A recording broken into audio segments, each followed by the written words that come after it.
शंकर भगवान, गणेश और उनके भाई की कथा। प्राचीन काल में शंकर भगवान माता पार्वती के साथ कैलाश पर्वत पर निवास करते थे। उनके दो पुत्र थे, गणेश और कार्तिकेय। गणेश बुद्धि, विवेक और शांति के प्रतीक थे, जबकि कार्तिकेय साहस, तेज और युद्ध कौशल के लिए प्रसिद्ध थे।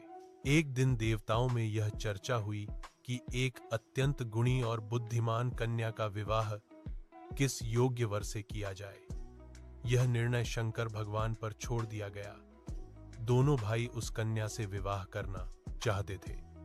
तब शंकर भगवान ने निष्पक्ष निर्णय के लिए एक परीक्षा रखी।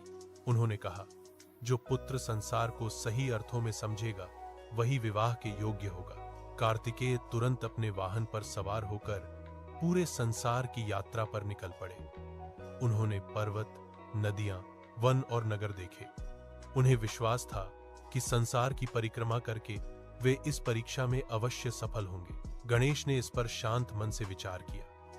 उन्होंने न तो कहीं जाने की जल्दबाजी की और न ही अपनी शक्ति का प्रदर्शन किया। उन्होंने अपने माता पिता की परिक्रमा की, चरणों में प्रणाम किया और कहा, मेरे लिए माता पिता ही संपूर्ण संसार है। इन्हीं से जीवन, ज्ञान और संस्कार प्राप्त होते हैं। शंकर भगवान गणेश की इस गहन समझ से अत्यंत प्रसन्न हुए।